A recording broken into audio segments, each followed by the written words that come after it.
Okay, so closing our eyes.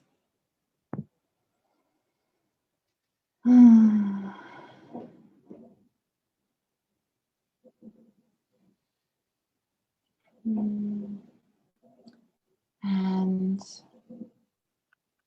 taking a deep, long inhalation and exhalation.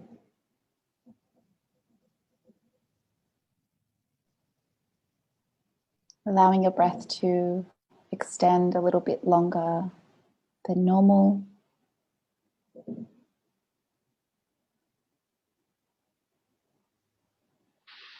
And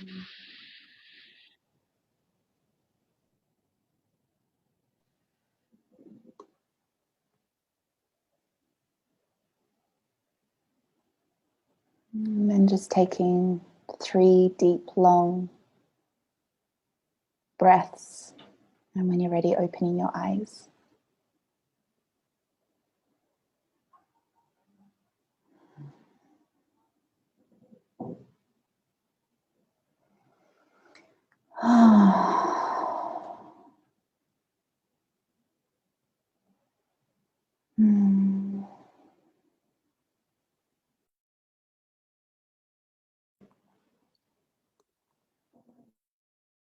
Okay. So, welcome everyone.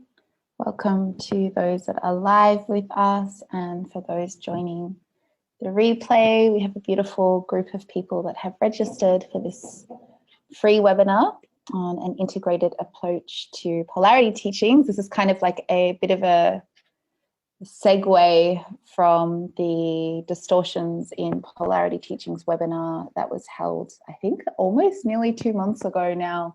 Actually, time goes really fast.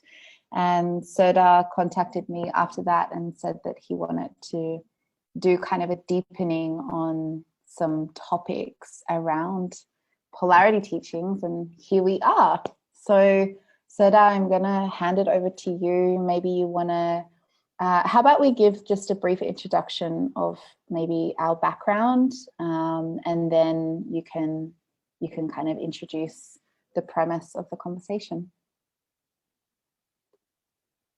Just take yourself off mute.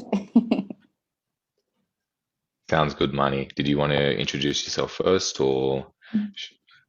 You can, and then I'll go after you. Yeah. Okay.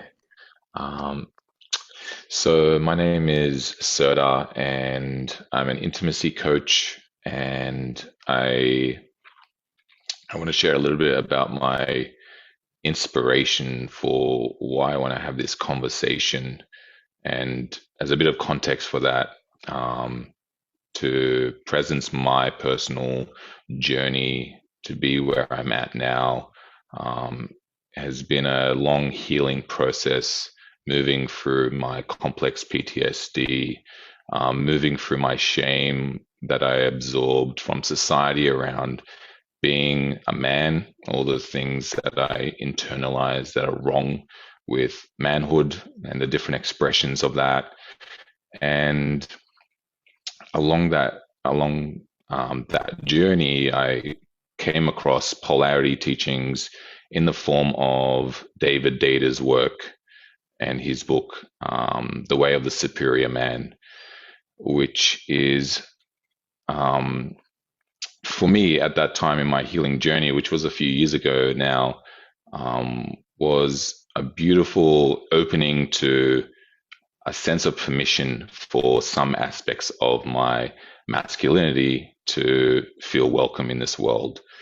And so what's interesting is that where these teachings have gone recently, have gone to a certain extreme of prescribing what a real man is and what masculinity is, and versus what it isn't. And I've noticed both in myself and in people that I've worked with and friends, the distortions of these teachings and where they're leading to.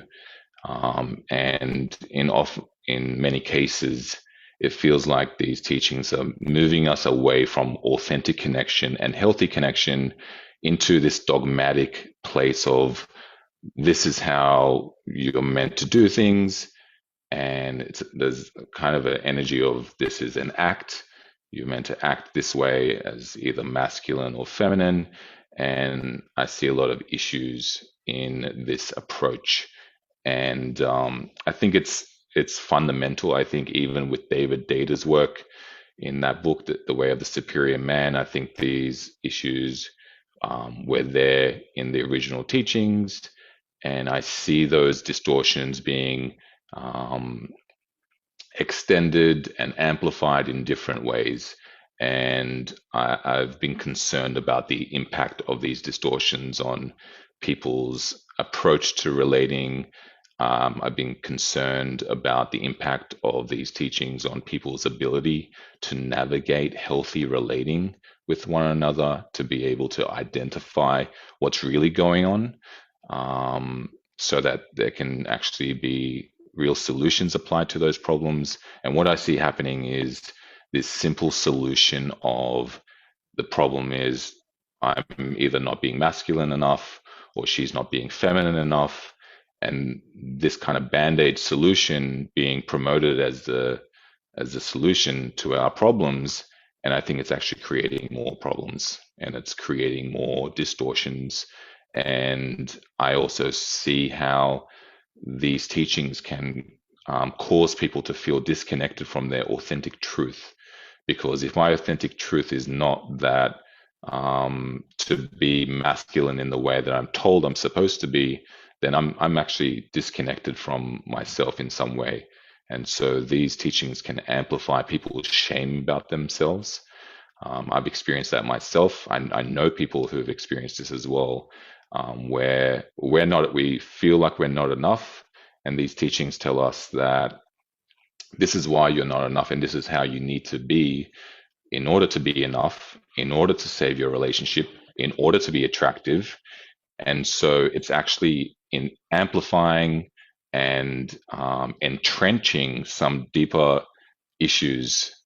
And I think that's why I'm passionate about talking about these things and having these conversations so that we can start to actually look at what's actually true here.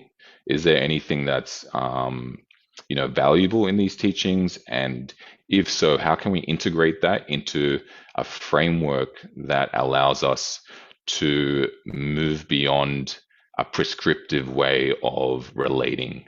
How can we move beyond that into a more nuanced approach to relating with one another that allows us to reconnect with our wholeness and experience connection from a place of authentic aliveness rather than a place of this is how we're supposed to do this and this is how I'm supposed to be and this is how you're supposed to be, and moving into something that feels much more nourishing and much more, in my experience, much more fulfilling. So that's where I'm coming from in having this conversation. And yeah.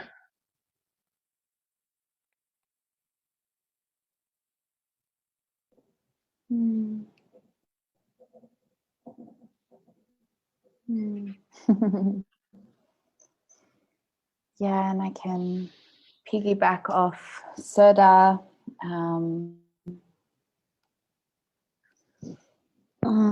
So I am I'm a somatic psychotherapist. So what that means is I help people unpack their unconscious material through the body, actually. So really looking at the shadow, the hidden, denied, suppressed aspects of self, the parts of our self that have been exiled, and really orienting that integration by facilitating a reconnection back into a somatic sense of safety in the body and coming into relationship with body intelligence through listening and metabolizing sensation and emotions, because I feel that when we reconnect back to being able to process discomfort, which usually comes through sensation and emotion through the body, we can meet ourselves in a more whole and deeper way, and come into a greater capacity to experience the totality of life and that felt sense that we experience in relation to into life. So that's kind of where I hang out. I'm also a dance therapist and erotic educator. And yeah, I kind of tie in the erotic, trauma, somatics, and movement or embodiment into one sort of body of work that I primarily offer to female-bodied people, to women. But I also work one-on-one with men as well in my somatic psychotherapy practice. So why I'm inspired about this conversation is because I work with human beings in my practice, and I really see the struggles of trying to be different than who we are and trying to fit into certain models and paradigms that really pull us away, as Soda was also saying, from our authenticity. So I'm very interested in how folks can reclaim authenticity and sovereignty through their own unique expression. And I really feel that that transcends any binary way of being. And I've seen the detriment of trying to fit into a binary model from living in a community for 7 years that were very fixated on men embodying the masculine and women embodying the feminine. And I lived that myself, and there were some beautiful explorations. But in the long run, I saw within the community collectively and individually with people that I know a lot of fractures and actually trauma that came through trying to fit into a certain way of being, that essentially created a lot of repression and denial around their humanity. So yeah, that's kind of where my launching pad is coming from in this conversation. And I'm super excited to be here with Soda, because in the Polarity webinar, I think we both felt a resonance of our inquiry into this dialogue, and now we're going to deepen it together.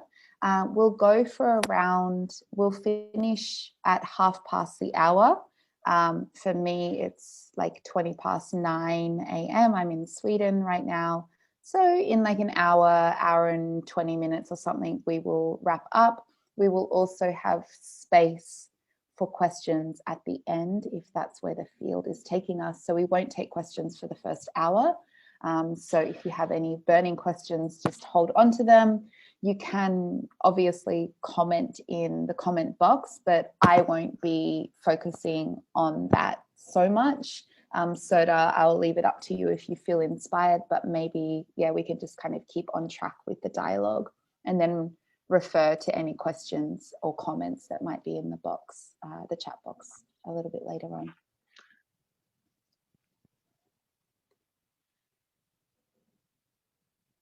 Yeah, that sounds good, Maanee. Cool. And I also have like a 4-second delay with Soda. So if you notice that we're just kind of sitting in silence for a moment, it's because he can't hear the completion of my sentence until I am actually already done with it.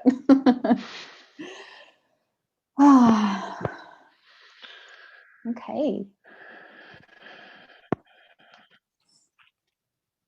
Okay.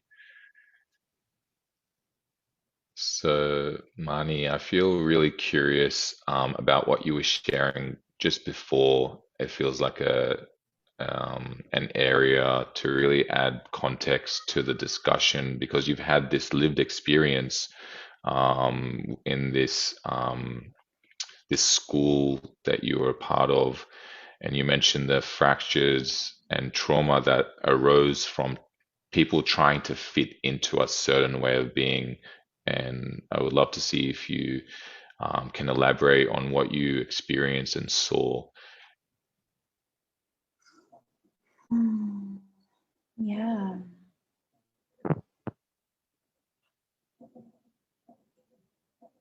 So,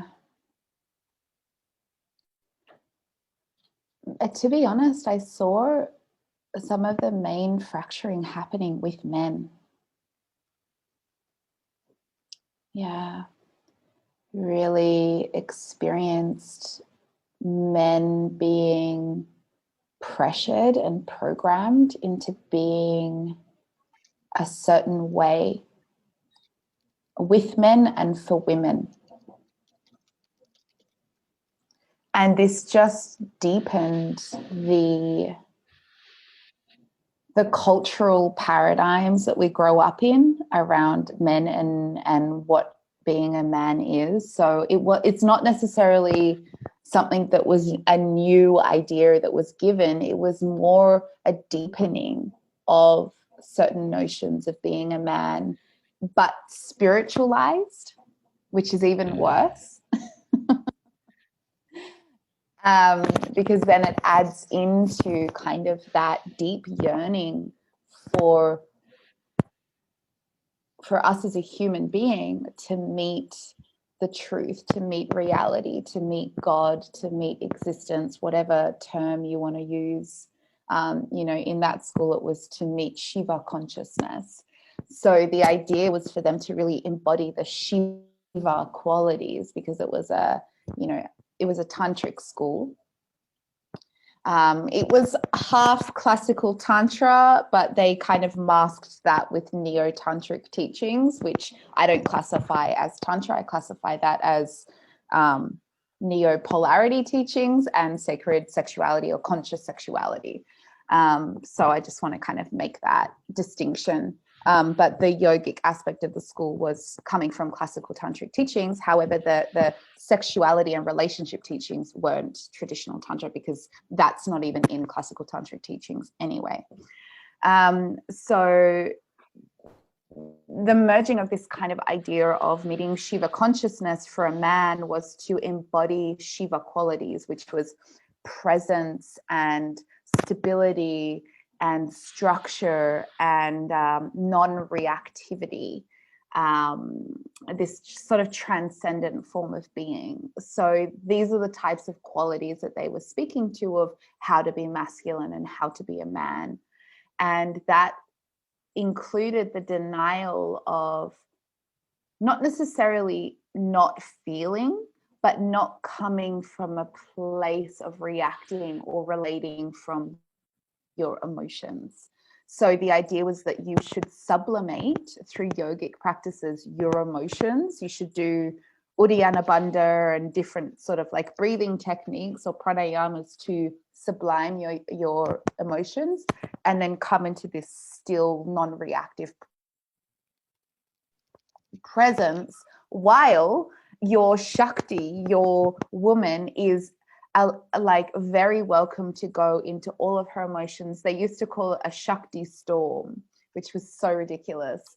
And the idea was that the man would hold presence while the woman would go into her emotions and her sexuality and her expression and her feminine. And this was sort of creating an idea, a polarized expression of man and woman. But within that, what starts to happen, and that would also go into sexuality. So there was a big programming around men not ejaculating, and that kind of presence and stability would go all the way down into, how they would express or not express their sexuality.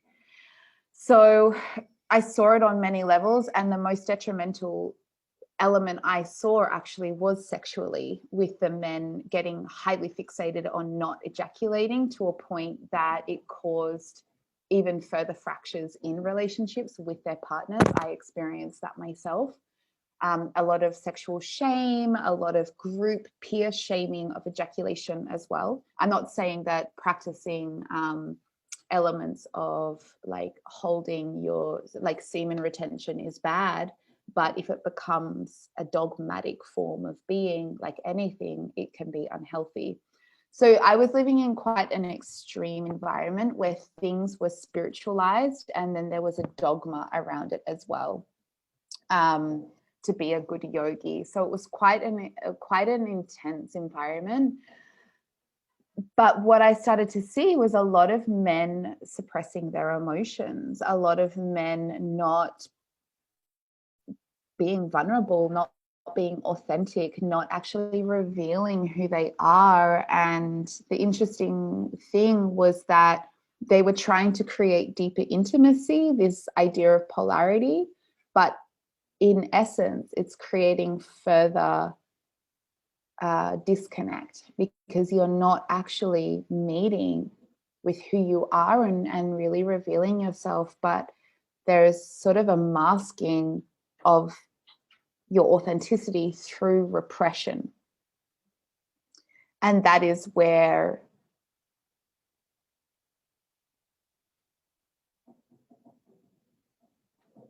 I feel that school in general had a massive collapse because there was such a disconnect from authenticity and a sense of really being human together. So that's more, and then with the women, it was just perpetuating like further gender binary roles of women being like hypersexual and hyperfeminine and hypersensual and being surrendered and receptive. And that also leads into women not expressing their needs clearly, not setting boundaries properly, allowing the men to lead and make decisions and really not tuning into their own intuition and felt sense and knowing. And because the school was very much an advocate of open relating, there was a lot of trauma for women who were denying their own need for safety in their sexuality and their own sort of internal knowing compass when things weren't okay and right for them. So that's just sort of like a little overview of my experience. I'm not saying that all teachings in schools go there, but I feel like that really in essence shows the spectrum of trauma that is created and disconnection that is perpetuated.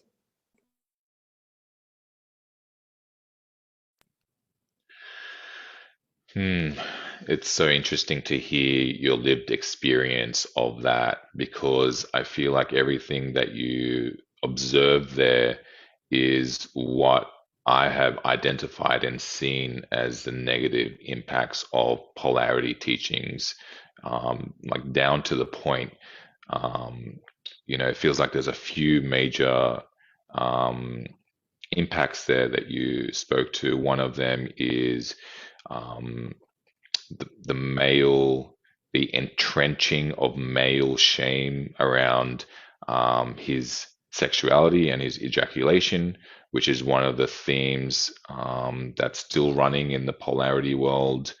Um, and the other part was around men and their emotions and being one of the teachings that's out there is that any example of a man being vulnerable is to be avoided at all costs because that means he's not in his masculine and he's supposed to always be in his masculine, and if he's not doing that then his partner is not going to be attracted to him anymore.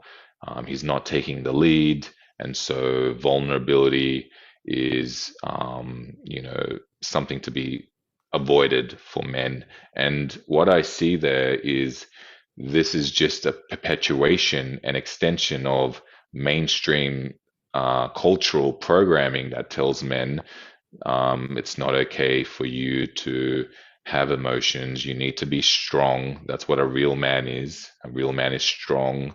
A real man is someone who doesn't have vulnerabilities or weaknesses. And if even if he does, you don't bring that into connection or into relationship, because then it'll be unattractive. And so, what I see here is that these teachings are just an extension of mainstream cultural programming. And the result of that is more of that disconnection from from a man's truth, and more of that shame. And I feel like these different teachings, they actually they latch onto this shame that's already in a lot of men, and they just use that shame to take them in different directions. In this case, it's like into this tantric polarity world where um, particularly around sexuality. As a man, I had a lot of shame around my sexuality because I internalized these beliefs that my sexuality is dangerous. On some level, I'm a predator. And there's just something gross about sexuality. And so I feel like this idea that, as an example, that ejaculation is going to drain my life force energy, which is one of the teachings that are out there in the polarity world, that just kind of fits in with this sense that my sexuality is something that needs to be controlled and contained, and it's dangerous, and if I for even a moment don't control it 100%, something bad is going to happen. And so I see how that teaching entrenches men with even more of that shame that they have picked up from mainstream society. So, and I feel that that is, that the feeling of shame is one of the most distressing experiences that we can have. It's such a deep disconnection from ourselves, because for us to not feel like a part of us is welcome in the world, there's nothing more alienating than that. For a part of me to feel like I'm not welcome here, there's a part of me that's bad or wrong and I can't allow it to be seen in the world. That is deeply alienating, and many men suffer from that alienation. Many men suffer from that feeling that there's parts of them that they can't bring into the world, that they can't allow to be seen. And so when they feel like um, part of their emotions aren't welcome in the world, their vulnerability is not attractive, this is just perpetuating that disconnect and that alienation. And so that's the some of the what I feel is some of the damaging impacts of these teachings, in the way that it just entrenches and perpetuates um, societal conditioning that we've all taken on in different ways. And so, and I also, the other aspect of what you were sharing is with the women who, it sounded like part of the teaching was around women being more submissive and receptive, and that leading to them not really speaking up for their needs and their desires. And I feel like that also is an extension of cultural programming that teaches women that it's not okay for them to really own their truth and their desires and their needs, and that there's something uh, like they're being too direct, or there's something aggressive about that. When the reality is, it's actually very empowering and beautiful about anyone and women being able to share what they're desiring and needing, and having boundaries. And so any teaching that discourages that, I feel, is harmful. And so I really believe that these teachings are perpetuating some of the distortions that we've all taken on from mainstream society. And that's where I think the teachings can be dangerous and move us away from um, relating with one another from an authentic and fulfilling and satisfying place. Because if I'm hiding my authentic truth and my emotion and my vulnerability because I believe that that's not attractive, then I'm not really in relationship with you.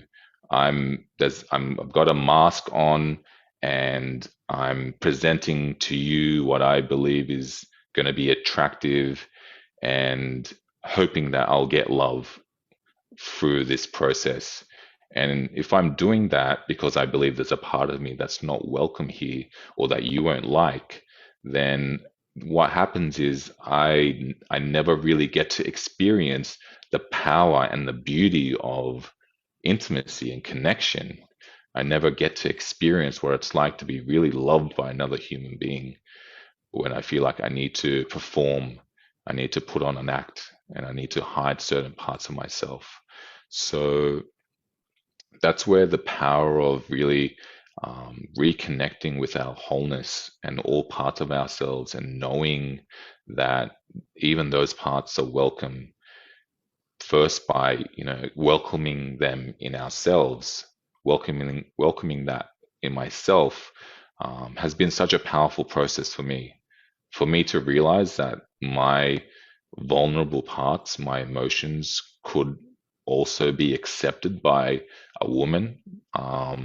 That changed my life, because up until then I believed that I couldn't have love and also be myself, and that's such an alienating experience.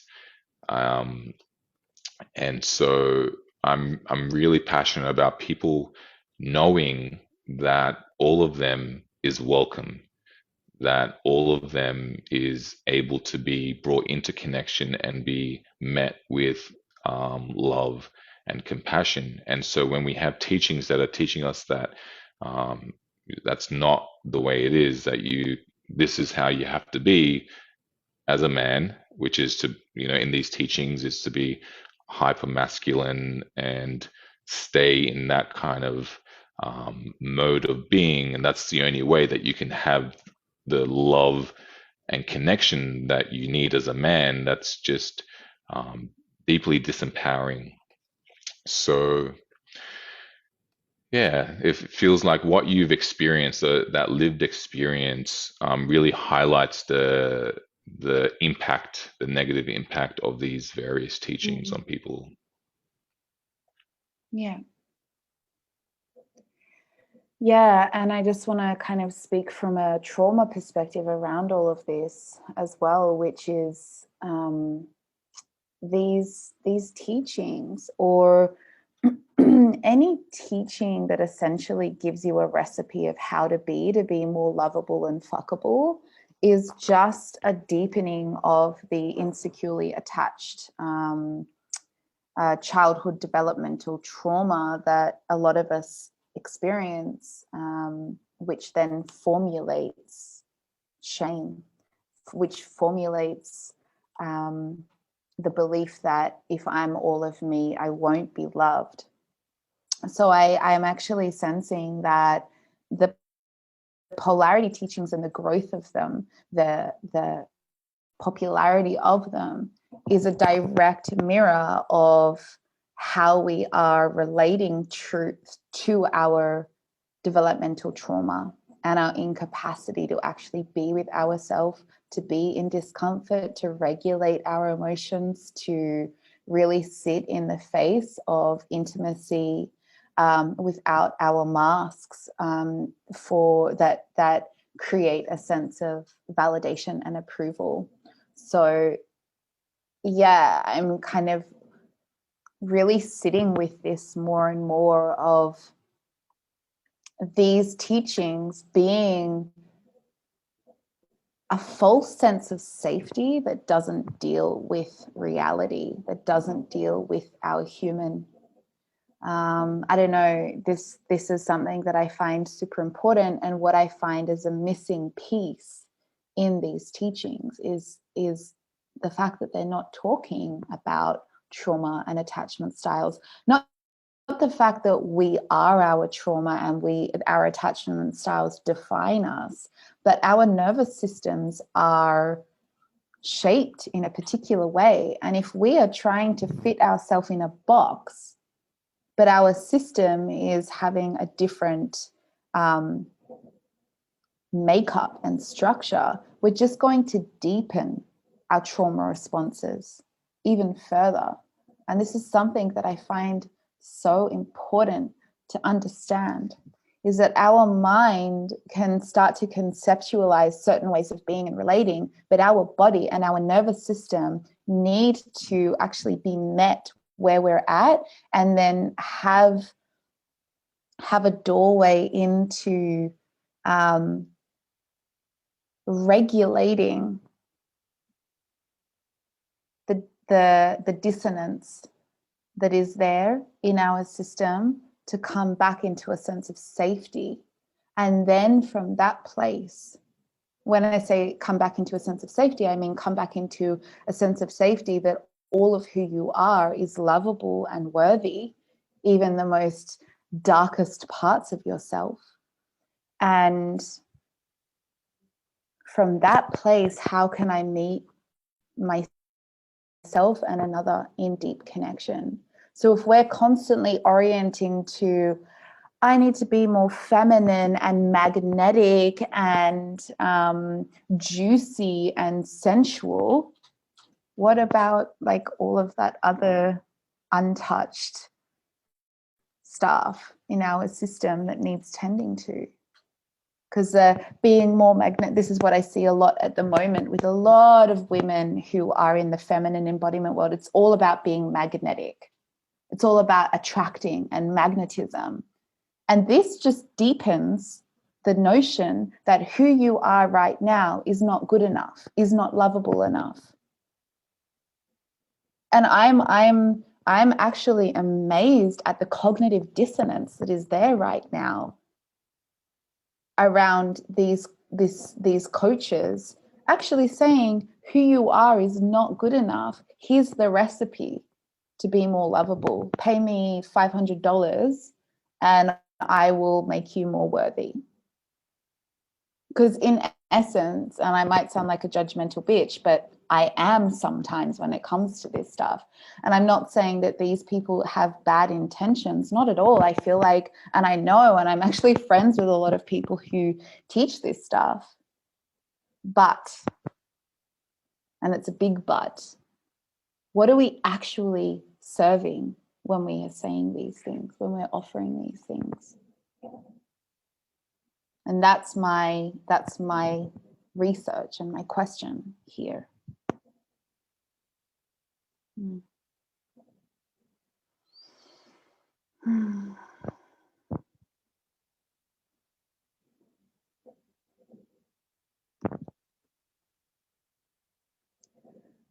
So Soda, I'd love to find out a little bit more about your journey as a man.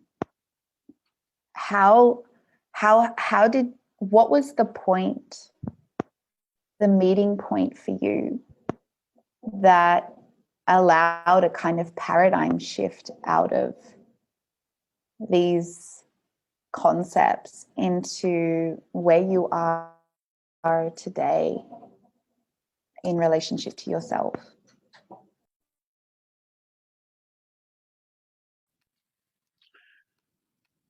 So it feels like a huge piece in my journey has been around bringing deeper permission to all parts of me.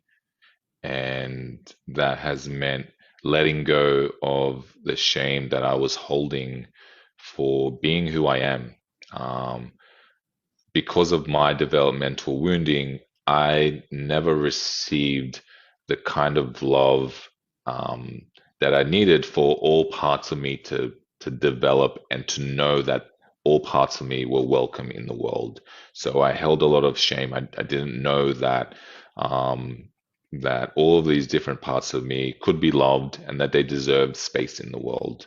So my journey was in being able to bring permission and compassion to all these different parts of me, and then to courageously bring those parts of me into connection with other human beings. and eventually with women who I wanted to be in connection with, which was my biggest edge. Um, and so part of that work was around meeting these different parts of me and acknowledging that I have these emotions, that I have these different feelings, I have insecurities, I have fears, I have desires, and um, really being able to be present to all that's here and to say, yes, even you are welcome here. Even this part of me, even that insecurity, even that thing that is like a weird paranoia about something, even that part of me is welcome here. And I'm not going to hide that from myself. So getting really honest with myself and bringing an energy of compassion and love to those parts of me that never received that as a child, that never received it from the world around me, that the main message that I got from the world around me that was that there's something wrong with being a man, that generally there's just a general sense of like manhood is dangerous and the masculine is dangerous in some way and predatory. And so a big part of this journey for me was bringing all parts of me into my awareness, getting really real with myself, and bringing compassion to those parts of me. So once I could start to do that, that meant I could bring parts of myself into connection with others as well. So being in community that was compassionate and accepting was a big part of my journey to receive that love and validation that I never received as a child, to know that I'm actually worthy as a human being in my wholeness and in my fullness. That was such a missing piece for me. And once I started receiving that corrective experience, um, things just started unlocking in me to actually feel like, wow, like I'm like a valuable human being, and I'm lovable, and I can be loved in my wholeness. That was a huge shift for me, and that took time. But what it meant was that then, because I was able to receive that love in community, in little friendships, in sessions with healers and therapists, um, and practitioners of healing, that meant I could start to bring those parts of me that I was welcoming into connection with others. So I could start to um, bring the parts of me that needed to be expressed as a boundary, as an example. Some because in the past, for me to have a boundary, I need to know that I matter and that the things that are important to me matter enough to be spoken, which I didn't have that. I didn't have that experience that I mattered enough, that what matters to me is important enough to be spoken. And so I needed that experience. And then I needed to know, okay, so I have this thing where I may, um, as an example, is you know when I'm making love to someone, it's important to me to have the conversation with them around SDIs, whether they have any, if they have gotten checks. That's something that's important to me. But it felt like um, until I integrated this, I felt like that was a weird thing to to speak about, and I felt shame around that. I felt like it's better to not have that conversation, and so I repressed that part of me because I didn't have the experience that even that was welcome. And so for me to have that boundary, to be able to have that conversation, I needed to welcome that part of me fully, to say that's okay for you to be there, to have a fear around having an SDI, and I can now have that conversation with people, with any lovers that I'm with, and it means that I'm honoring that part of me that wants to feel safe. And so that's just one little example of where in the past, I just didn't have the experience that I mattered enough and that my needs mattered enough to honor myself and my boundaries in that way. And then once I could honor myself and felt that I was valuable, um, then I could start to practice communicating it. When in the past, I've never had this experience of knowing what I need and then being able to communicate it. And so this is, just one little piece of my experience of moving from a place of shame and rejecting my wholeness and my fullness into being able to bring all parts of me into relating and into relationship, and actually creating the safety for myself so that I can enjoy the power and the beauty of connection. Because if I'm pushing away this part of me, for example, then what happens for me is I get anxious and then I feel disconnected from the person that I'm with, and then I'm disconnected from myself. And so it's been a huge piece for me to be able to move into authentic relating with other people. And aside from that, it feels like there's so many different pieces in my healing journey to get to where I am now, and working with different parts of myself, the parts of myself that haven't felt welcome to be here. Being able to cry in a woman's arms, that was a huge piece for me. That only happened for the first time a couple years ago, and I can tell you that until I got deep into my healing journey, that's never something that I would have been able to do. To feel like it was safe for me to cry in a woman's arms, um, that was a hugely healing experience for me. And yet, if I was to listen to these polarity teachings, that's something I would never allow to happen, because I wouldn't be in my masculine, and she wouldn't be attracted to me. Well, in my case, like, I needed that experience to feel that, one, I am allowing that part of me to be present. I'm no longer going to repress it and deny it as I have for my whole life. And so being able to have that experience was huge for me, to start to shift and practice that shift out of my past shame and repression. I'd love to just kind of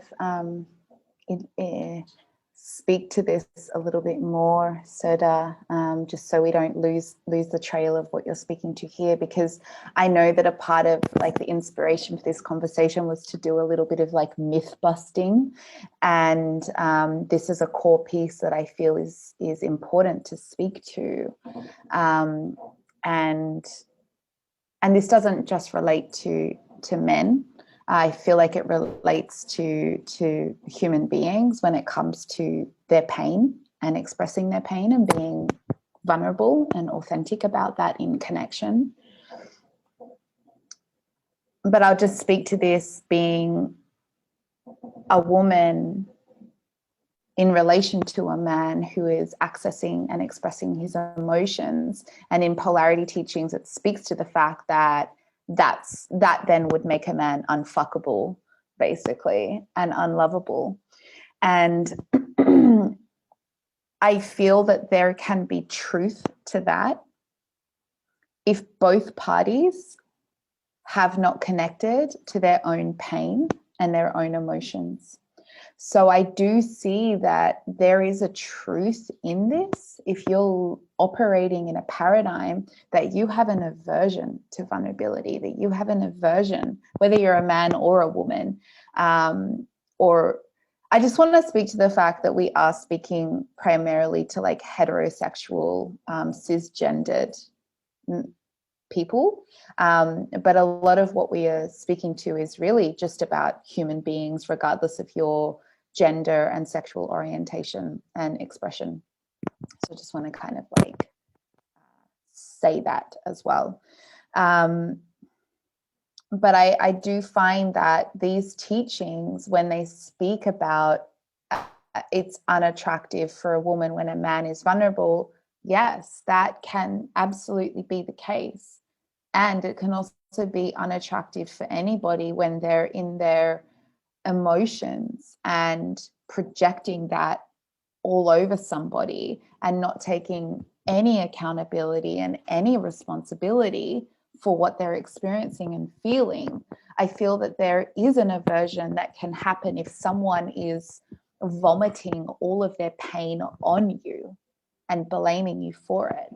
So for me, if someone, regardless of who they are, is doing that, I want to claim my space and say no. And I do find that unattractive, right? However, when we orient to, I'm a human, I've had trauma, I've had abandonment or rejection, and I feel pain inside. And when you act in a particular way, it evokes a sense of unworthiness in me. And it really fucking hurts. And actually, I need to like let this emotion out and meet that part of myself. And meeting that part of myself means feeling that emotion and seeing myself. Because what happens is when we allow sensation or emotion to come through us, regardless if someone is there witnessing us and holding us, the most important thing is that you are meeting yourself in presence, that you are turning towards yourself and welcoming that part of you to be digested and not to be, again, shamed and pushed down and not allowed here in the space, in who you are, in your identity and self-image, right?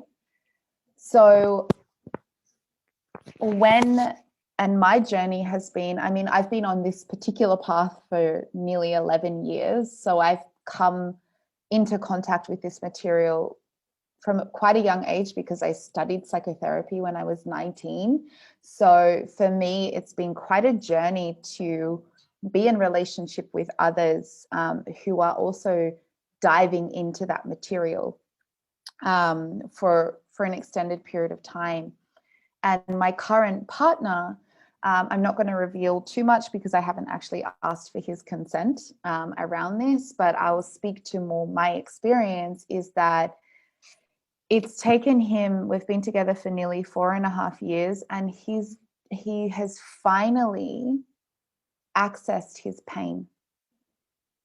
And he's now able to reveal himself and be naked and actually cry in my arms and find a sense of safety in doing that. And he's also able to meet me in my pain because the level of empathy that's created when you access your own pain is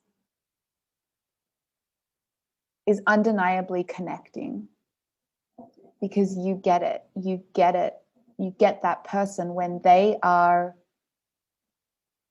meeting parts of themselves and you are then expressing your own vulnerability. That disconnect starts to dissolve, and there's a meeting point of your humanity that comes through when both parties are willing to be vulnerable.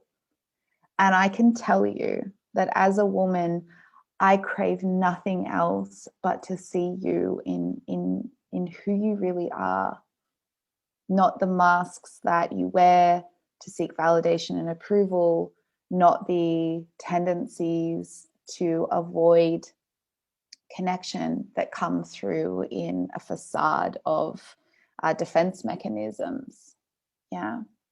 My pussy gets dripping wet when you are in your emotions, when you are in your vulnerability, because I'm seeing you, not an identity that you're attached to that creates further disconnect. Yeah. But that place has come from me connecting to myself and allowing all those parts of me, which is an ongoing journey. I still have a lot of shame in many areas. But those fundamental elements of like, yes, I can be needy. Yes, I experience rejection and it hurts. Yes, I have a fear of abandonment. That doesn't mean that if you say no to me or you do something, that means you're rejecting me. But I might feel rejected and I can come and say, ow, like I'm hurting right now. I have this tension in my belly that is so uncomfortable, and this block in my throat that I feel I can't breathe. And I just need to show you who I am in this moment. Yeah. And revealing yourself. This is where the depth of actual relating penetrates identity, and you fall into like a deep embodied presence with another human and meet in love from that place. So the potential is so vast, and when we are fixated on binary models of relating, we're missing out on the most profound and spiritually connecting experiences with someone if we're denying who we are, at least in my experience.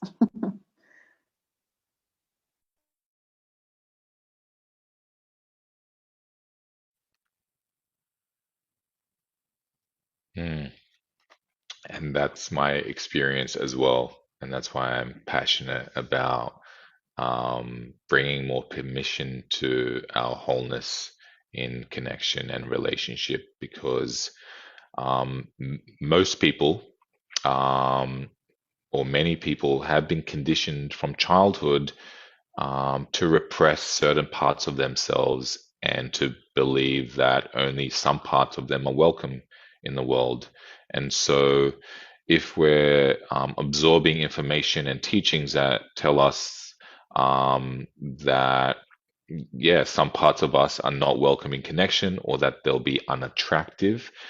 Um, for example, in polarity teachings, which say that men shouldn't be vulnerable, and if he's vulnerable, he's unattractive.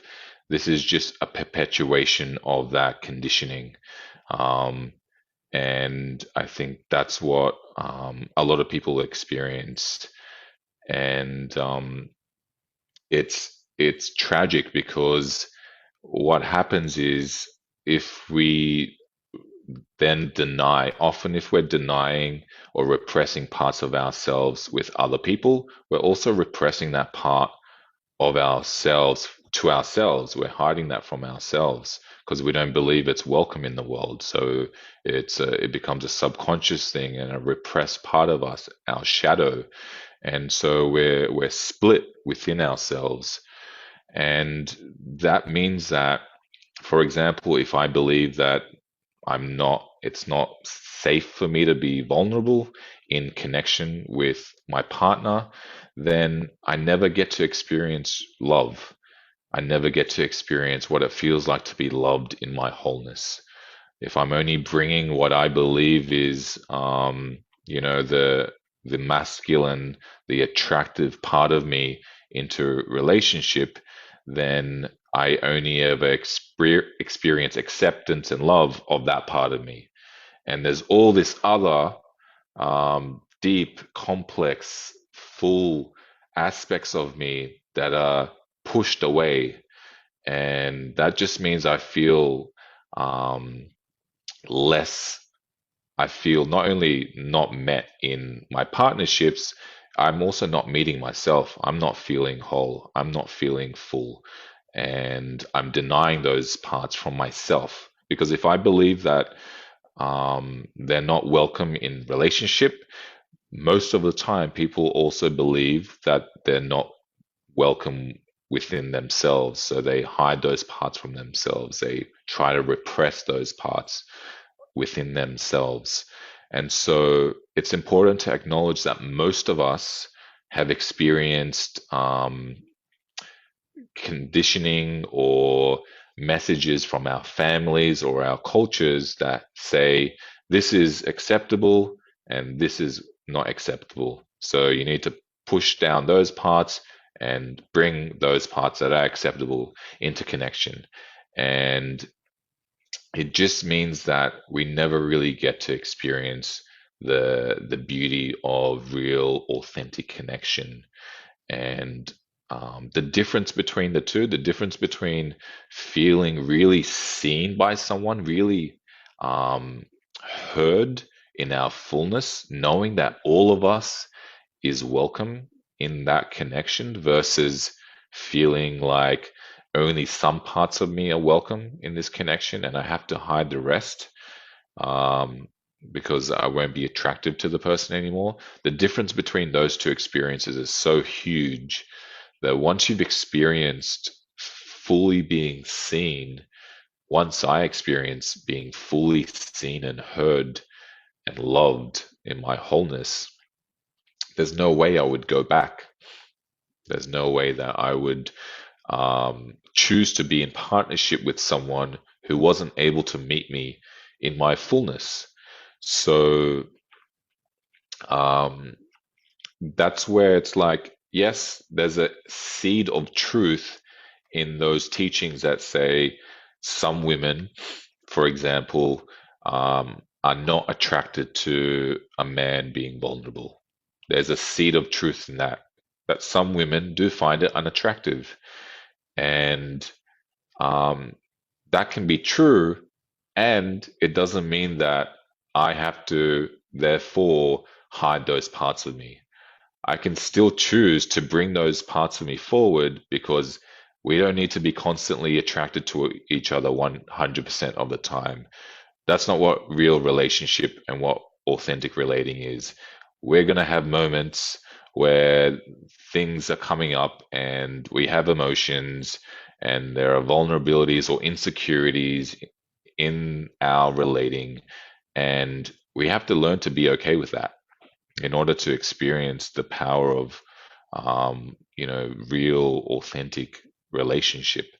Um, so, and if I happen to be with someone who feels like my vulnerability is unattractive, or the fact that I have an insecurity about something is too unattractive for her, then that's information for me to be like, okay, this person is not able to meet me in my wholeness.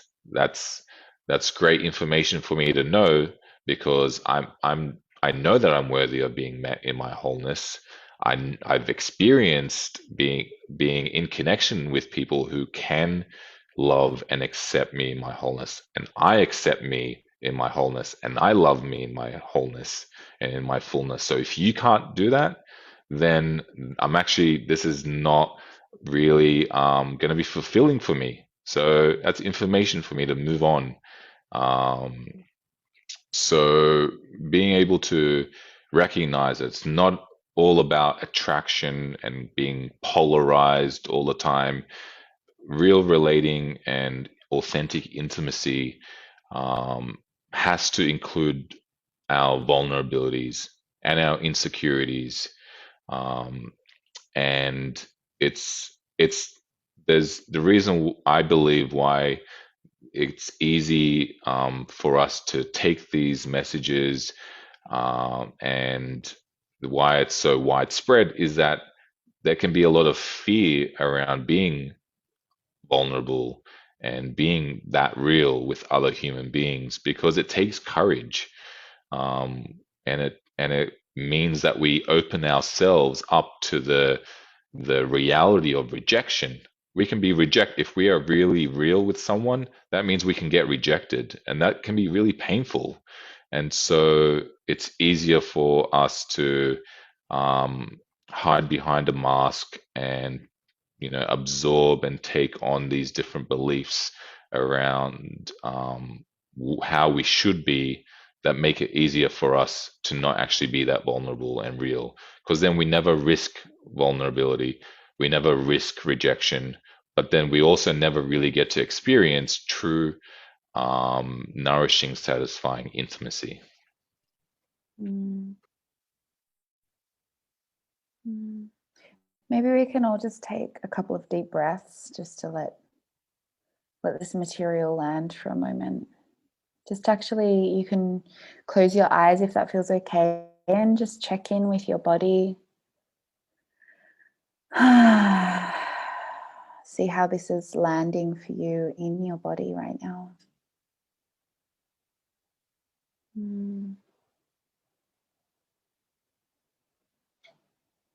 Maybe see what the one thing you can do to just relax a little bit more into this moment.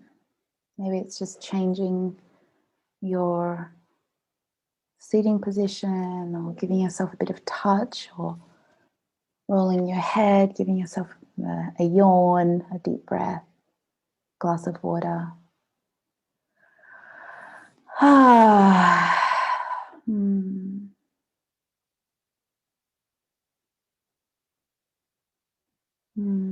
Okay.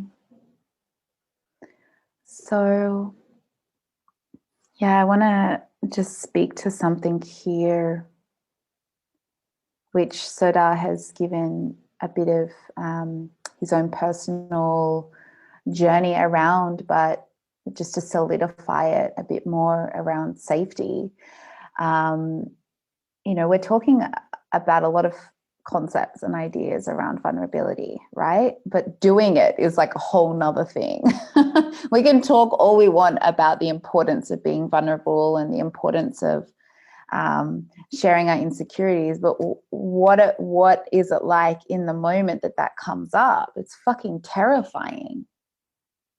It's like you can feel like you're going to literally die sometimes. You won't, but it can feel like that because the sensations in the body are so strong.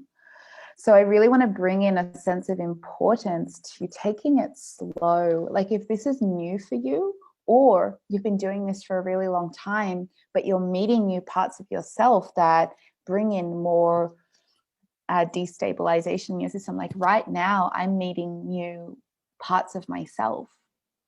Yeah.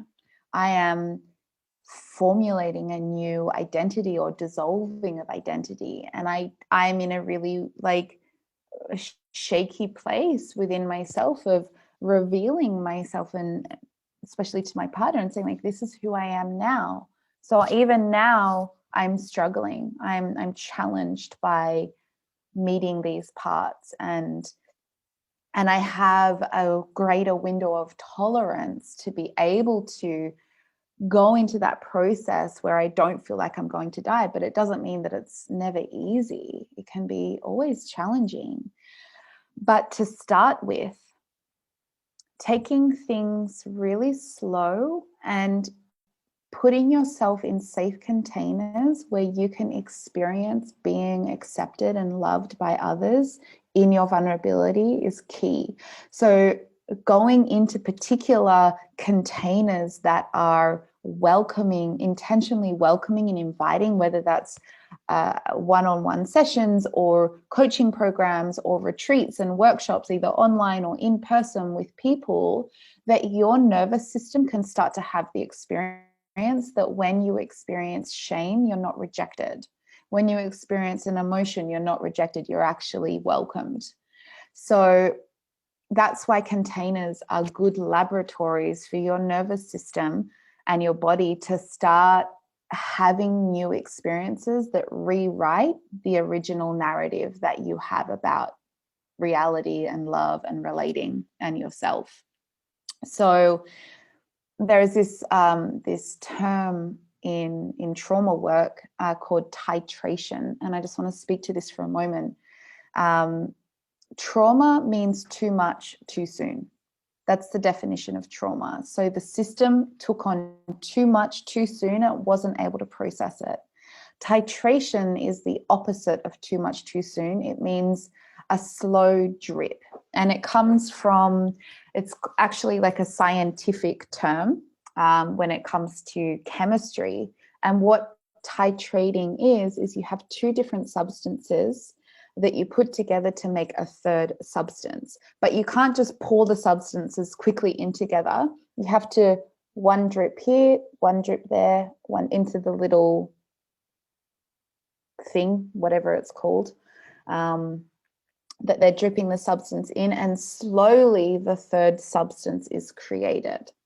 But the alchemy comes from one drip from here, one drip from there, over a period of time.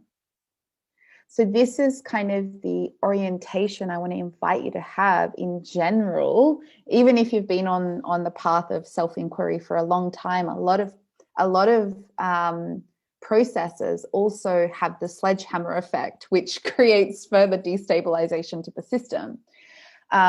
So taking it slow and titrating your journey into vulnerability and authenticity by dipping your toe in experiences where you can reveal yourself and come back to safety. And then over time, your window of tolerance and your capacity to actually reveal yourself and be true and authentic in light of maybe someone not being there. Yeah, like maybe you will get rejected, but you're able to metabolize that experience because you know you're worthy, because you've had experiences where you've revealed yourself and not been rejected. Yeah. Having the capacity to be vulnerable doesn't mean that all of a sudden life is just like a golden platter. Yeah. It's like, how do I actually relate to life resourced enough not to collapse in the face of abandonment and rejection? Yeah. And the paradox in that is when you grow a deeper sense of self, because this is essentially what you are coming into when we speak about vulnerability, for me at least, vulnerability is a direct reflection, or my capacity to be vulnerable is a direct reflection of my sense of self. That I have a sense of self, that my sense of self isn't reliant on other people only. We are reliant actually on other people, but that comes through a sense of codependency rather than interdependency, where you and I are codependency is kind of like, let's latch onto each other as a sense of security and safety and not do anything to bring detriment to that sense of security and safety, versus, which could be, let's be in polarity teaching so we stay connected and not break this connection, or transforming from codependency to interdependency, which is like, I'm a human, you're a human, I have emotions, you have emotions, I have trauma, you have trauma, I've connected to my pain, you've connected to your pain, and we can meet each other in our humanness and support each other to come deeper into our own sense of self and be in relationship from that place. Yeah. Because we need each other. We actually need each other. We are an ecosystem. Everything living on this planet is interdependent on each other, right? So it's also a false sense of reality to say, like, I don't need something. We do. But is it coming from codependency or interdependency? So for me, polarity teachings perpetuate codependent mechanisms of relating. So having these experiences where you can start to tap into a sense of safety to reveal yourself, and over time, this will start to feel more like your default.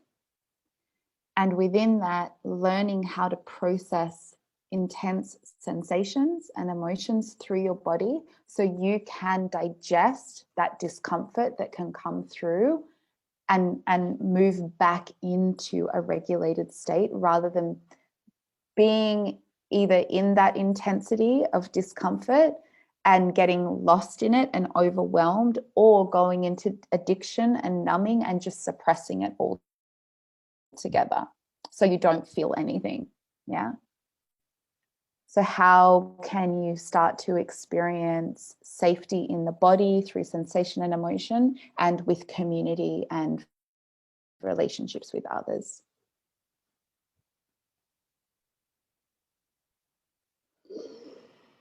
I'm just aware of time. I need to finish in about like 15 minutes or so.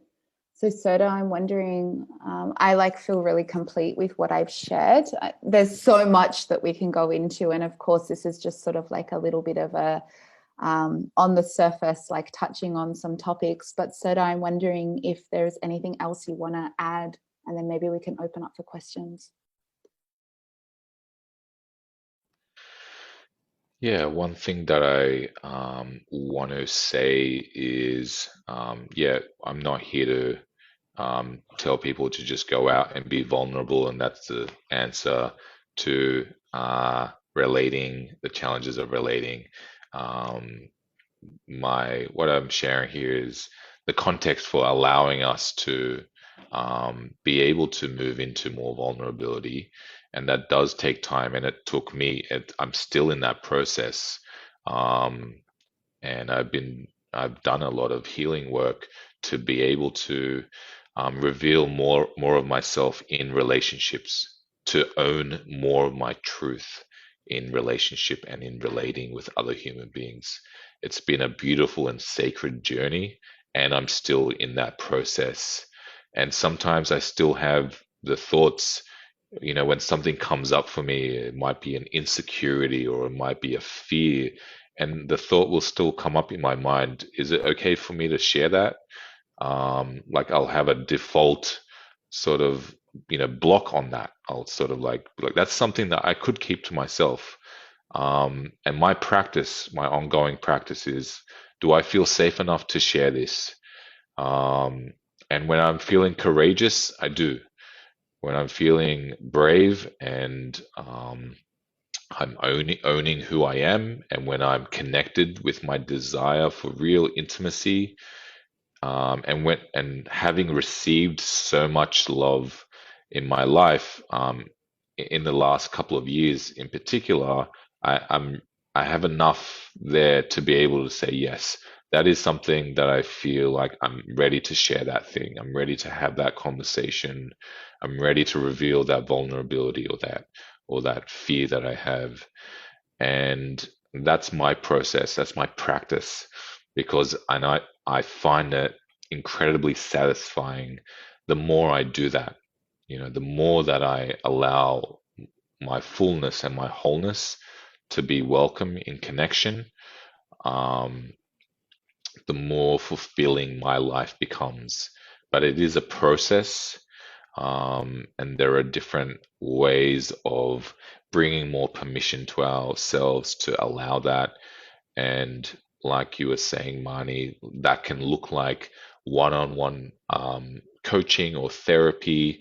It can look like being part of some kind of coaching program or a container, some or a community where you feel like your fullness is welcome and valued and loved. And that's been a huge part of my process, and it's an ongoing journey for me. So, yeah. Yeah. Mm, beautiful. Such a rich dialogue, and yeah, I also feel inspired to continue this conversation with you, Sardar, in different ways as well. I feel like there's so much to unpack here. Let's all just take another deep breath. So let's open up for a couple of questions. We've got about like 10 minutes left. So Tony, yeah. Yeah, so first of all, thank you very much. Some wonderful points that you've made, and I think a very critical and very beneficial other point of view to so much of what we do here these days. And I think as well as the things you have pointed out, some of the polarity teaching kind of seems almost to really excuse bad behavior. So whether it's a woman that is being, not taking any personal responsibility for her feelings and just dumping and then saying, okay, guy, your whole responsibility is now sit there and create the space rather than saying, hey, maybe you might like to mature in that. And then the same, of course, for men. So very important. At the same time, clearly you, Maanee, have found polarity teachings very powerful and beneficial, that you stayed for many years in that community. And Serta, you mentioned you started to some degree on the journey through David Dider's book. So I'm wondering, can you just briefly talk about the benefits of polarity teaching, and to some degree, how do we create that balance that has the best without the worst? Mm, mm, mm. So for me, I'd like to clarify that the reason why I stayed in the community for so many years wasn't because it was structured purely around polarity teachings. It was a traditional tantric yoga school. So that was what kept me there for that long. And being 22 years old when I was there and not knowing anything else, you just start to believe, okay, like this is how it is. So it was more of like, it was a beautiful exploration of owning parts of myself, of being a woman. And for men, I think it's also was a beautiful exploration of getting in touch with also other parts of themselves, you know, because it's not to say that qualities that polarity teachings go into aren't true, but they're not limited to the fact that you have a penis or a vagina. You know, whatever the male bodies are diving into, I need those qualities as a woman, and same with the men. So I think that when you're getting in touch with certain aspects of the spectrum of masculine and feminine principles, and you're not connected, like, oh, wow, I've always wanted to have a sense of being receptive and not being in control, for instance. But like everyone needs to learn that, not just women, right? So of course, when I'm in a container where I'm with other women and we're diving into this, it feels really good. But on a collective level, it's creating further separation.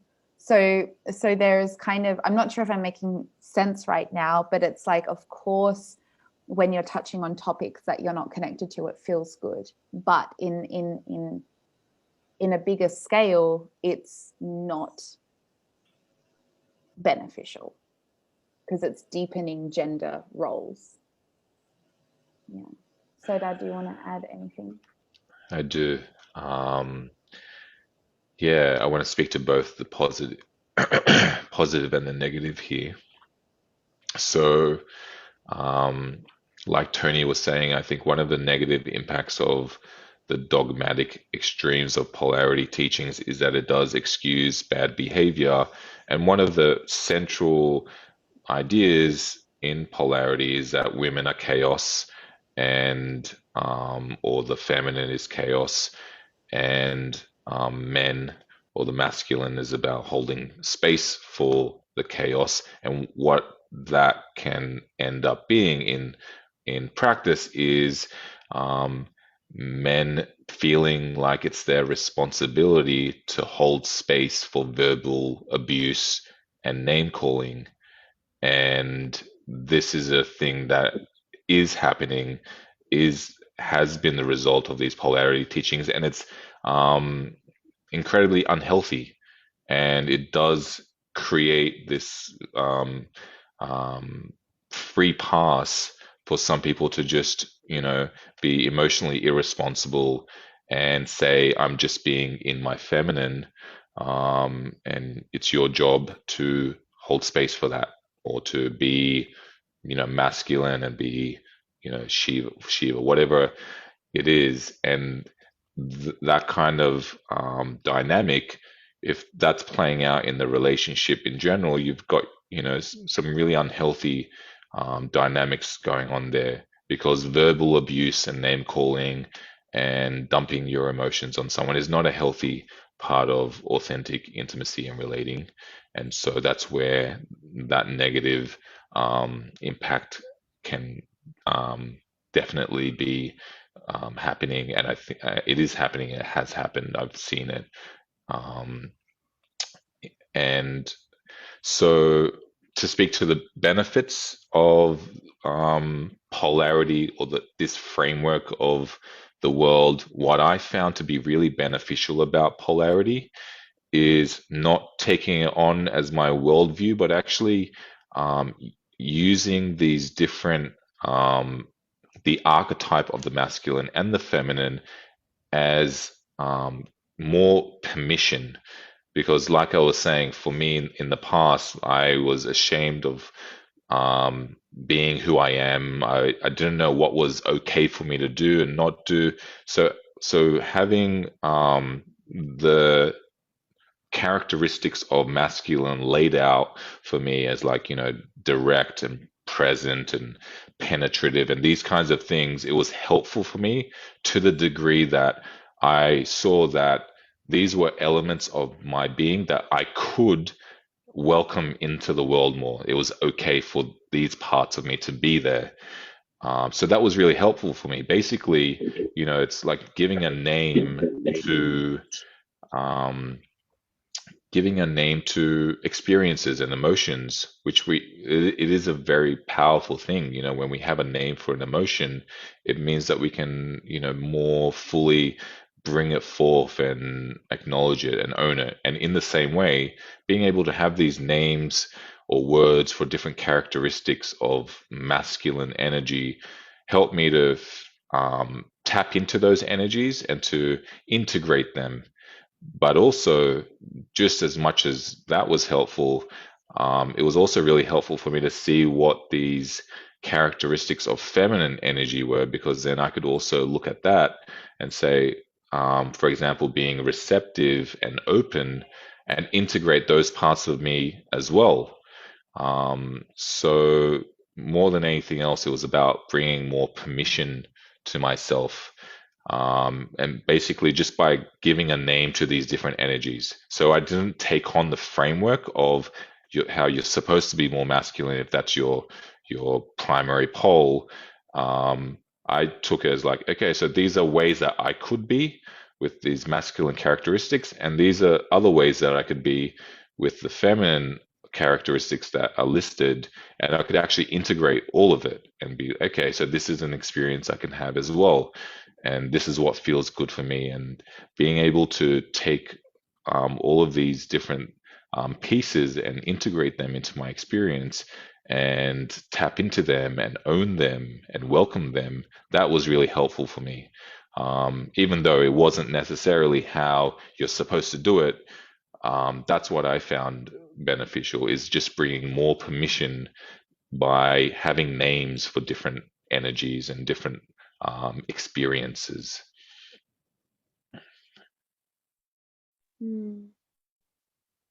Awesome. Let's just take another breath.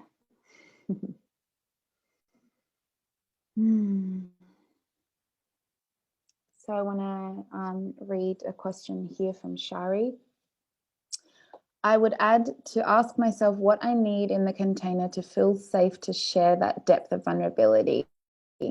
Is there something else I can share first? Do I need to have a conversation before sharing? What do I need in the container to allow myself to open? And for me, what's really nice is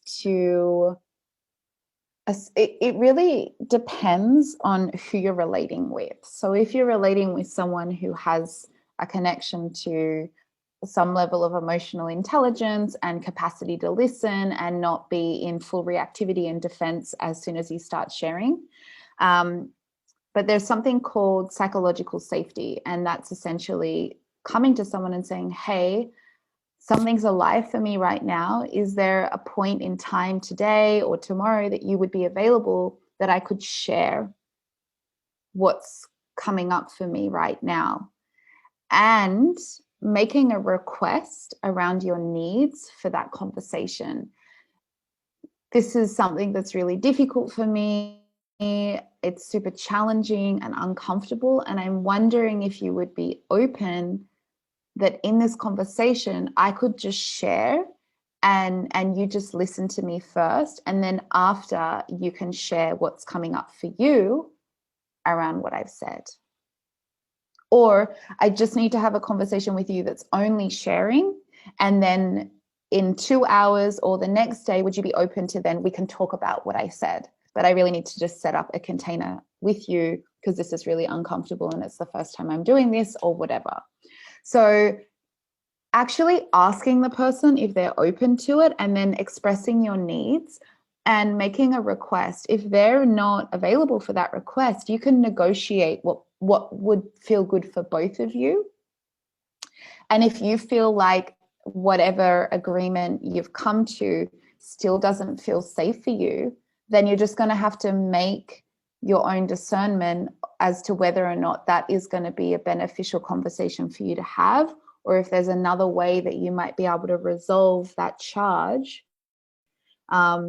Maybe that person is not someone you can relate to anymore. You've got a different value system. You know, there's so many layers that go into this, but the basics is like asking and making requests and expressing your needs around that, to set up kind of like a pre-container to then drop into that space. Also, if it's with someone that you find really challenging to communicate with, having a mediator, having someone there that can sit in presence with you to mediate the conversation, depending on the complexity and the charge of that conversation that you need to have. Yeah. Soda, do you want to add anything else?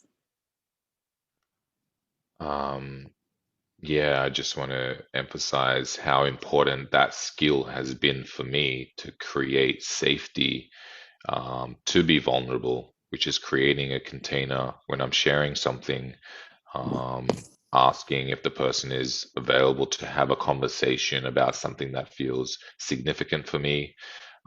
That's one step. And, you know, Maanee, you were talking about the different ways of doing that, but that skill set of being able to create the safety for my vulnerability to come forth, for my truth to come forth, has been huge for me. And so it's a big aspect of what I teach, because it's really important to be able to create that container for ourselves, and create that safety, and to establish that security, so that, yeah, we're not overstepping our own boundaries and not over extending ourselves into a space where there's going to be, you know, a, a, a vulnerability hangover, for example, which can happen if I'm, you know, not creating a container for myself. I'm not establishing safety or security in what I'm sharing with someone. I'm not being discerning in where they're at in their current experience. I'm not checking in to see if they're able to be present with something that's important to me right now. So creating a container, to allow my vulnerability, feel safe in the world, has been a huge part of my journey.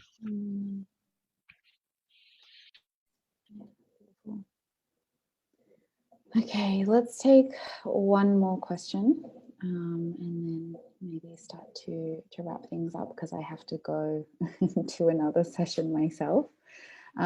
So Daniel says, how can we help a loved one who hasn't developed the masculine qualities of self-holding to learn how to listen to and express their needs clearly instead of go into emotional storms and dumping like you guys have mentioned? So for me, the most important thing with this, Daniel, and with anyone who has this desire, like, how can I help the other? The other needs to want to be able to do that first, in my experience. Like, if you're relating with someone who's reacting and they don't see that that's not having conflict in connection, for instance, that's creating further disconnection. If they can't see that and they're just attached to being right and in their defense, it's going to be difficult to penetrate that. And this, for me, comes down to the value system that each person has around relating. If you're relating with someone that doesn't have the same values of you as you around connection and conscious communication, you can try and help someone and you can try and suggest to them, but if they're getting unsolicited advice and feedback and they can't see that that's beneficial for them, it's kind of like talking to a brick wall. And this is what happens when, and they might try, but they might not see the value in it, so it might not really land in their system. A lot of the challenges around entering into new paradigms of relating is that maybe the people that we're relating with end up not having the same values as you because you're kind of growing and transforming and evolving. And you can see like, no, this is good, but they might not be. And that doesn't mean that there's a hierarchy of what's better and what's worse. It's just a different orientation to relating. And that's where a lot of new relationships can come through, new community, new connections. But if we're trying to drag other people who aren't either ready to go on that path or it's not their karma right now to go there, it's not their time of evolution, then we're trying to force people into something that they're not ready for. And it doesn't necessarily mean that they don't want to go there. Maybe they're just not ready. And that's okay. We have to be really aware. I'm not saying, Daniel, that you're speaking from any like spiritual ego, but what can happen is that we can develop a spiritual ego around this stuff as well, thinking like, no, this is the right way to communicate. It's like, no, whatever is where the person is what's right for them in that moment. And I'm not talking about abuse or anything like this, but in general, people need to be ready to go there, and we can't force others unless they really see the value and want to step into that place as well.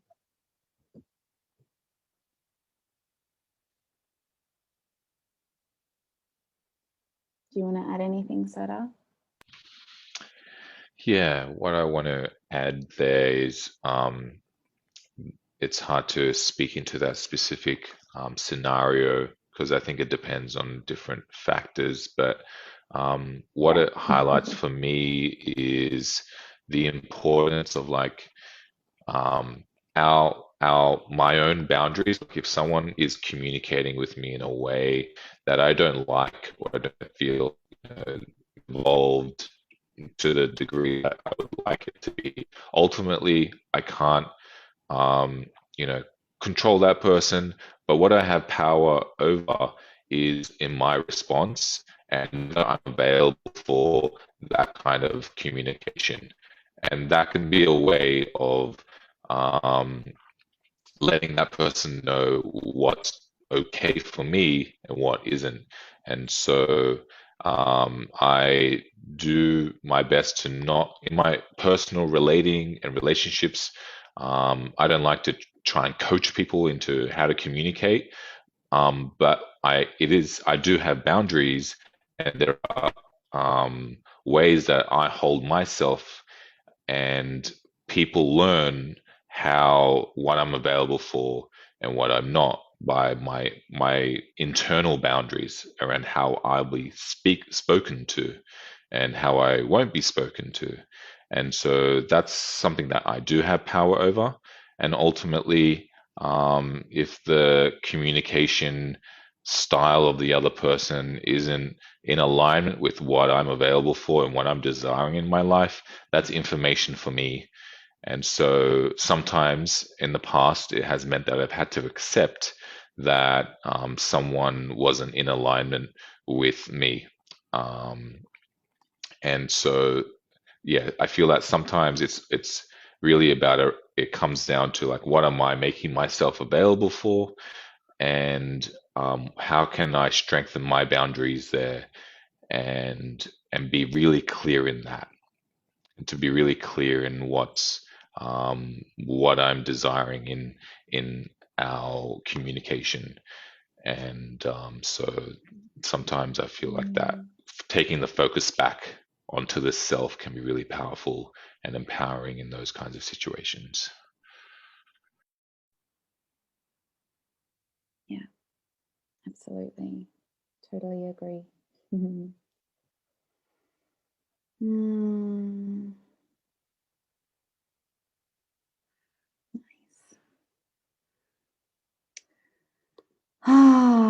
So yeah, we've gone kind of past the 1.5 hour mark. Yeah, I think maybe we can close here for now. Thank you so much for being with all of us and participating in this conversation. And maybe Soda and I will have more little things available. Let's see what the emergent field brings. But for now, yeah, just if you were inspired by this conversation, people, even after this webinar, can still register and receive the replay. So if you want to send them the sign up link, they can register and get this later on if you find this an important conversation. And, you know, Serda and I both offer sessions individually. I offer trainings as well. So when we send out the replay, you'll get an email with our information if you want to also be in more relationship with either of us as well around this material.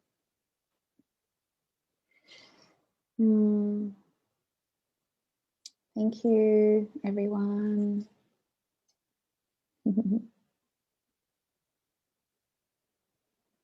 Yeah, thank you, Soda, as well.